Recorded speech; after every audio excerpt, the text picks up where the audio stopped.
Bien, está con nosotros la congresista Indira Wilca de Nuevo Perú. Le damos la más cordial bienvenida. Gracias por estar Buenas aquí noches. con nosotros. Gracias. Congresista, en principio, sus primeras apreciaciones. Hoy día se ha tomado una decisión que ha puesto en manos de la justicia a Keiko Fujimori.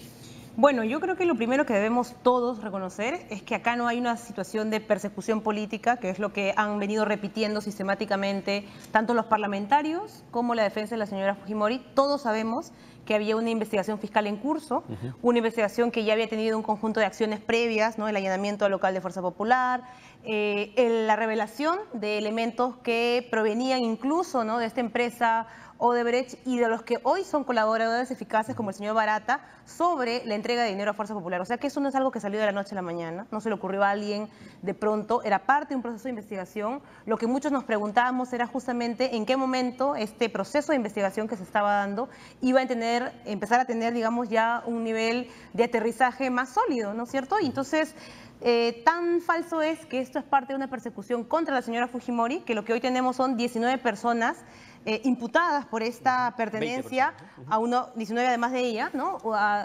Como pertenencia a una organización criminal. Entonces, no es una acusación genérica, no están tratando de imputar a todo el partido político, no están haciendo una especie de globo de ensayo a ver qué encuentran. Lo que están diciendo es que precisamente se ha podido identificar quienes dentro del partido político Fuerza Popular jugaban un rol clave en lo que tiene que ver o lo que tendría que ver con el lavado de dinero proveniente justamente de aportes de Odebrecht. Entonces, y ahora lo que viene a continuación es en realidad el trabajo que va a tener que hacer el fiscal al término de los 10 días para fundamentar. Mira, los 10 días son una medida preliminar, no se trata de una prisión preventiva ni mucho menos. Lo que entiendo, han explicado ya diversos abogados en el transcurso del día, es que es una medida, digamos, cautelar previa a un momento en el que se puede efectivamente decidir una prisión preventiva. Esa es parte de otra etapa de la investigación, pero en todo caso... Pero que es la etapa inicial, la etapa preliminar de una investigación. Creo además con la resolución que ha suscrito el juez Carguancho, lo que podemos identificar es que hay elementos para que la investigación avance, continúe. Entonces no se trata acá de que se está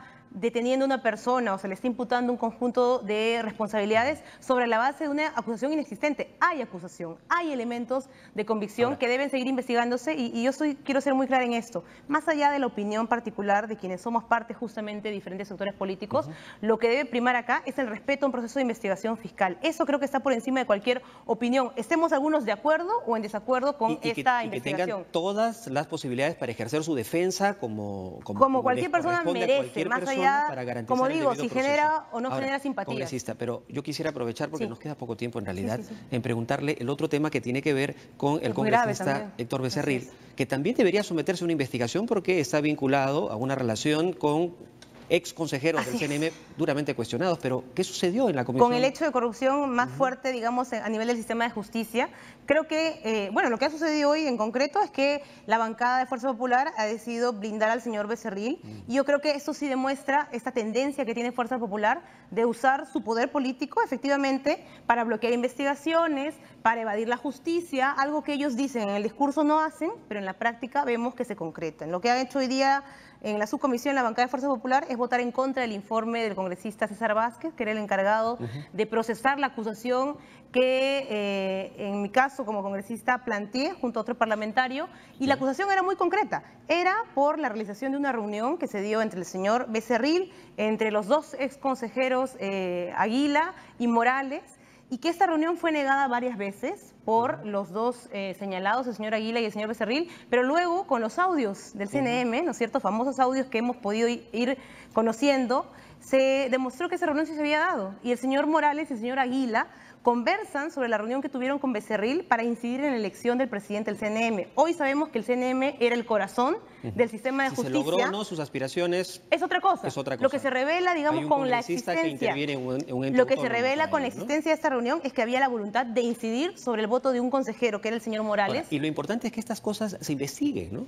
Lo importante y lo grave es que el señor Becerril, al ser congresista, tiene pues esta facultad del antejuicio. Él no puede ser investigado, ¿no es cierto?, por la posible comisión de delitos, que es algo que el informe señalaba, mientras no se le levante esta protección que él tiene por la Constitución. Hoy el Congreso ha votado, digamos, la bancada de Fuerza Popular y un voto el congresista Velázquez Quezquén de Lapra, para que no se levante el antejuicio, es decir, para que no se le investigue por la posible comisión de delitos. ¿Y eso significa que se archiva la propuesta son o todavía dos se puede aspectos, discutir? Mira, son dos aspectos. Se ha votado en contra de la investigación por estos posibles delitos, pero también se ha votado en contra, y eso me parece mucho más grave, de la posible infracción a la Constitución. Un congresista que busca a un consejero de una entidad autónoma como el CNM para intentar conversar de un tema que le compete únicamente a estos consejeros, está vulnerando justamente la separación de poderes y la independencia del sistema de justicia. Y eso se sanciona con una infracción a la Constitución. Entonces, eso también ha sido rechazado. ¿Qué es lo que estamos planteando nosotros en concreto?